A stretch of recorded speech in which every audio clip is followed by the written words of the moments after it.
அது அழகிறதுக்கே தயார் கிடையாது முதல்ல. ஓகே. கண்ணு தண்ணியெல்லாம் ஊற்றி இதெல்லாம் நடிக்க முடியாது. இப்போ வந்து இவங்க வந்து ஒரு காட்சியில் ரொம்ப நடிக்கிறாங்க. இதில் கடும் போட்டி நடக்குது ஒரு 4 பேருக்கு. எனக்கு தெரிஞ்சு நான் பார்த்த வரைக்கும் நடிப்பில் போட்டின்னு சொன்னால் பாலாவுக்கும் பாலாஜி சக்திவேலுக்கும் நடக்குது. பாலா விசஸ் பாலா. அர்ச்சனாவுக்கும் நமிதா கிருஷ்ணமூர்த்திக்கும் நடக்குது. ஓகே. எல்லாமே ஏஜ் டிஃப்ரென்ஸ் தான். இவர் சின்ன பிள்ளை பாலா, அவர் வந்து பாலாஜி சக்திவேல் வந்து டைரக்டர். கல்லூரி, காதல், வழக்கு எண் 18 நல்ல அற்புதமான படைப்பு 3மே. விக்ரம் வச்சு சாமுராயின்னு ஒரு படம் கொடுத்தாரு, அது படம் ஃப்ளாப்பு. இந்த 3 படமும் வந்து பார்த்தீங்கன்னா லோ பட்ஜெட்டு. அது இந்த லோ பட்ஜெட் எடுக்கும்போது அவர் பிரம்மாண்ட இயக்குனர் கிடையாது, யார் பாலாஜி சக்திவேல். இந்த 3 படம் ஹிட் ஆன உடனே சாமுராயின்னு வந்து ஒரு பிரம்மாண்ட இயக்குனராக ஆகலான்னு ட்ரை பண்ணார். அதுதான் ஃப்ளாப் ஆச்சு.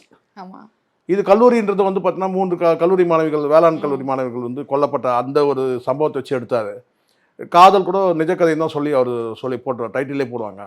அதே மாதிரி வழக்கு எண் 18 வந்து ரொம்ப ரொம்ப எளிமையாக அதாவது கேட்டால் சின்ன சின்ன நடிகர்கள் வச்சு ஒரு ஹிட்டு கொடுத்தார்.